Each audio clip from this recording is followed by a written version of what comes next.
Back.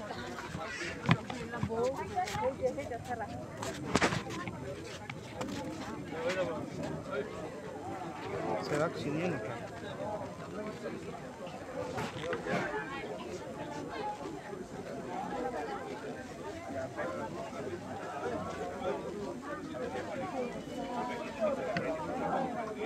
ये video अंदर नहीं जाएगा अंदर वहाँ से यहाँ तक अब देखो ये गैदरिंग कर लिया है প্ৰথমতে মই সামগ্ৰীবাসী ৰাইজক ধন্যবাদ জ্ঞাপন কৰিছোঁ যে ইমান খুটাঘাট বা ইমান বেয়া কাম কৰাৰ পিছতে স্বতঃস্ফূৰ্তভাৱে চব ওলাই আহিছে আৰু চবকে মই অনুৰোধ কৰিছোঁ যোনে যোনে এতিয়াও ঘৰত আছে তেওঁলোকে আহি পেলাই ভোট দিয়ক কিয় ভোট দি পেলাই নিজৰ যোনটো অধিকাৰ সেইটো আপোনালোকে পালন কৰক আৰু আপোনালোকৰ যোনটো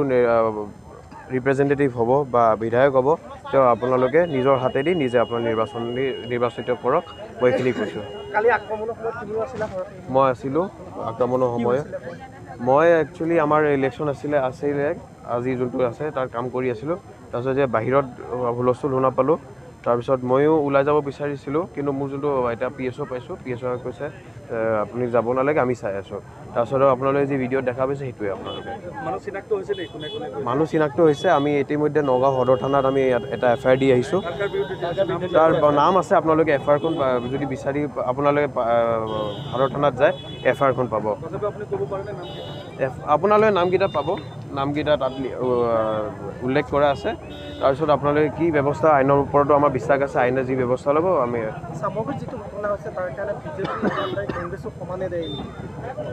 কংগ্ৰেছৰ বিধায়কক মাৰিছে মই নিজে কেণ্ডিডেটৰ মোৰ গাড়ী ভাঙিছে তাৰপিছত আমাৰ বিধায়ক 10জনৰ গাড়ী ভাঙিছে আমাৰ বিভিন্ন কৰ্মীৰ ওপৰত অত্যাচাৰ চলাইছে বিভিন্ন গৰু চুৰ কেছত লগাইছে বিভিন্ন কেছত লগাইছে এইবিলাক কেছ কি হয় একো নহয় ন তেওঁলোকে যোনে একো আমাৰ এটা জিপিৰ যোনটো মানুহ হয় বেলেগ এটা জিপিৰ পৰা মানুহ উঠাই আছে এইটো কিবা কথা হ'ল নেকি উইদাউট চাৰ্চ ৱাৰেণ্ট এটা যেটা এৰেষ্ট ৱাৰেণ্ট লাগে ন এৰেষ্ট ৱাৰেণ্ট লাগে আপোনালোকে সুধিছোঁ মই এই ৱাৰেণ্ট নেদেখাও বোলে আনে কিবা ষ্টেটমেণ্ট ৰেকৰ্ড কৰিম বুলি কয় ষ্টেটমেণ্ট ৰেকৰ্ড নকৰি বহুত টাইম বহায় তাৰপিছত মেডিকেলত লৈ যায় মেডিকেলত লৈ গৈ পেলাই যোনটো এৰেষ্টিঙৰ যোনটো প্ৰচিডিঅ'ৰ সেইটো আৰম্ভ কৰে তাৰপিছত কিবা এটা কেছ লগাই দিয়ে কেছ লগাৰ পিছত জেললৈ পঠাই দিয়ে সেইটো হৈছে কিন্তু এইটো বেছিদিন নচলে আমি ইয়াৰ পৰা জিকিয়ে প্ৰথমতে আমি এছেম্বলিত প্ৰথম এইবিলাক কথা পতাম যদি অন্যায় হৈছে আমি ন্যায় চবকে দিম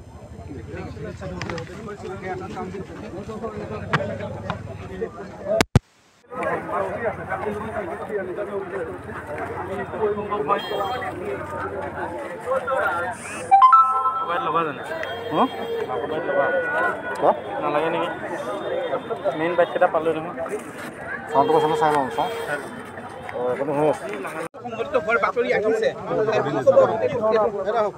মই প্ৰথমেই সামগ্ৰীবাসী ৰাইজক সকলোকে মই ধন্যবাদ আৰু কৃতজ্ঞতা জনাইছোঁ তেওঁলোকে বিভিন্ন ব্যস্ততাৰ মাজত হ'লেও হ'ল আৰু আমি ভোটাধিকাৰ সাব্যস্ত কৰিবৰ কাৰণে সকলো আজি ইয়াত ওলাই আহিছে আৰু ময়ো যিহেতু ইয়াৰ ভোটাৰ গতিকে আমাৰ পৰিয়াল লৈ মই আজি ইয়াত ভোটদান কৰিলোঁ মই সকলোকে ধন্যবাদ জনাইছোঁ যে সকলো দেখিছোঁ এটা উৎসৱমুখৰ পৰিৱেশেৰে ওলাই আহিছে আৰু আপুনি কৈছে যে পুৱা বেলৰ পৰা ঘটনা পৰিঘটনা এইবাৰ যেনেধৰণৰ হৈছে মই ভাবোঁ পৃথিৱীত এনেধৰণৰ ঘটনা উপ নিৰ্বাচন এইবাৰ যিটো হৈছে কেতিয়াও হোৱা নাই যোৱাকালি আপোনালোকে জানে যে এখন লিষ্ট লৈ লৈছে বিভিন্ন অফিচাৰে বিভিন্ন ঘৰত গৈ দুখীয়া মানুহবিলাকক ৰেড কৰিছে সন্মানীয় কিছু মানুহক গৰু চোৰৰ কেছ দি গৰু চোৰকেইটা বহি আছে ক'ত আপোনালোকে জানে কেছ দি মানুহক লাঞ্ছনা কৰিছে সেইবিলাক মানুহে বহুত বেয়া পাইছে আৰু সেইকাৰণেও ধৰি লওক এটা যিটো নীৰৱ ভোট সেইটো যিসকলে কৰিছে তাৰ বিপৰীতে গৈছে আজি যোৱাকালি নোহোৱা নপূজা কথা মুখ্যমন্ত্ৰী ডাঙৰীয়াকো প্ৰায় 2টামান বজাত এটা আপলোড কৰিছোঁ মোৰ নগাঁৱত থকা ঘৰত কেইবাজনো লোকে আহি অস্ত্ৰ শস্ত্ৰ লৈ বিভিন্ন ধৰণৰে বেয়া কথা কৈ মোক আক্ৰমণ কৰি একদম ক'ব নোৱাৰা কিছুমান কথা কৈছে। আজি মই ৰাতিপুৱা ইয়ালৈ আহিবলগীয়া হৈছে। অহাৰ আগতে মই নগাঁও সদৰ থানাত মোৰ পৰিয়াল হৈ মই এজাহাৰ দিবলগীয়া হৈছে। এজাহাৰৰ কপিটো আপোনালোকে তাত পাব। আজি এই ফটোখন আপোনাৰ আপলোড কৰিছে তেওঁলোকে ইয়াত অহাৰ আগত তলত কৰি তেওঁলোকে এইটো মোৰ ঘৰত এটা বজাত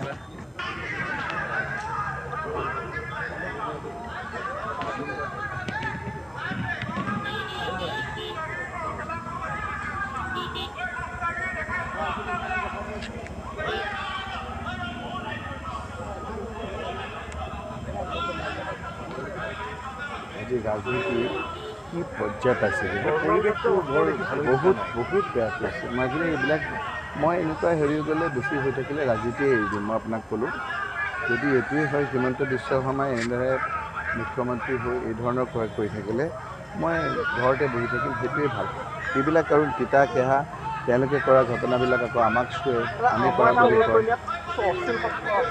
বহুত অশ্লীল,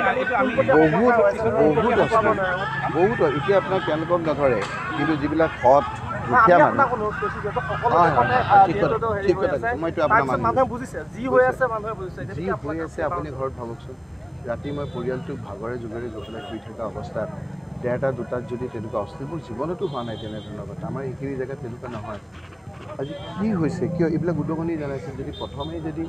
আপোনাৰ শিৱামণি বৰাৰ ঘৰটো আমাৰ যিটো গাড়ী আহিছে সেইটোৱে যদি একশ্যন হ'লহেঁতেন, এইটো মানে এনেধৰণৰ আজি আৰু যোৱাকালি জানে কি কৰিছে মই আপোনালোকে দেখাম। যোৱাকালি মুখ্যমন্ত্ৰী ডাঙৰীয়াই সকলো পৃথিৱীৰ নিয়ম কানুন ভাঙি তেওঁ নিজে কেম্পেইন কৰিছে। যোৱাকালি নিৰ্বাচনী বিধি সম্পূৰ্ণৰূপে ভংগ কৰি ৰাতি তাকো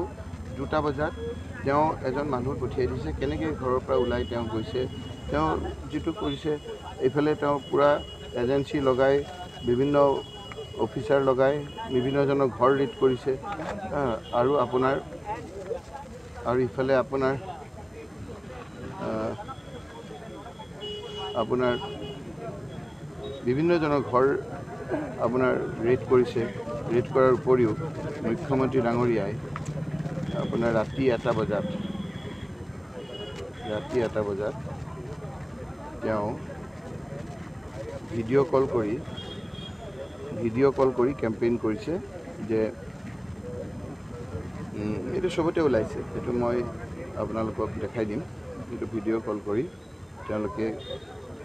মুখ্যমন্ত্ৰী ডাঙৰীয়াই আজি আপোনালোকে সকলোৱে ওলাবই। মাননীয় মুখ্যমন্ত্ৰী ডাঙৰীয়া মই নিজে 2টা বজাত এটা ৰিকুৱেষ্ট কৰিছোঁ যে মোৰ ঘৰত থকা এই কথাটো অকণমান আপুনি চাব লাগে। মই ৰাতি এই ভিডিঅ'টো আপলোড কৰিছোঁ আৰু 2:26 এইজন মুখ্যমন্ত্ৰীক ছ'চিয়েল মিডিয়া নহয়, মই নিজে হোৱাটছএপত নিজৰ পাৰ্চনেল নাম্বাৰত মই কৈছোঁ যে মোৰ ছিকিউৰিটিৰ কাৰণে 2:26 গতিকে মই কৈছোঁ যে on 13/11/2024 at about 1 AM 12-15 numbers of goons and miscreants armed with deadly weapons came in 4 vehicles to my residence at Northern Town. They tried to enter into my residence. They vandalized in front of my residence, abused and threatened me and my family members. They came with the intention to kill me and my family members.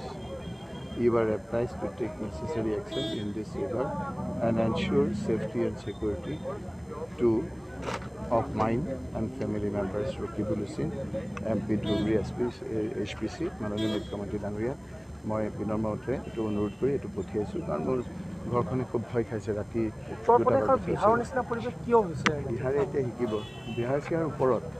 ৰাতি কাৰ ঘৰ red কৰিছে চাওকচোন, list এখন লৈ লৈছে। তাৰে এজন মানুহ চবৰে থাকেতো, বহুত আপোনাৰ এজনে মোক কৈ দিছে অমুকৰ ঘৰ ৰেড কৰিব, তমুকৰ ঘৰ ৰেড কৰিব। দুখীয়া মানুহ, ইভেন আজি যাতে মোৰ এজেণ্ট হ'ব নোৱাৰে তাৰ কাৰণে বহুতো ঘৰ ৰেড কৰিছে। এটা গৰু চোৰৰ কেছ লগাই দিছে। তিনিটা আপোনাৰ কোনো নাই, তেওঁ চিৰু নামৰ চিৰাজুদ্দিন বুলি মানুহটোৰ ঘৰ যিটো লগাইছে কোনো ধৰণৰ ইনচিডেণ্টৰ লগত জড়িত কোনো কেম্পেইনিঙতো আপোনাৰ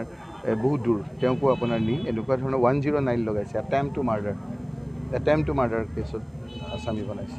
গতিকে এই ধৰণৰ কাম অকল এজনেই কৰিব পাৰে পৃথিৱীত এইজন হ'ল আমাৰ মাননীয় মুখ্যমন্ত্ৰী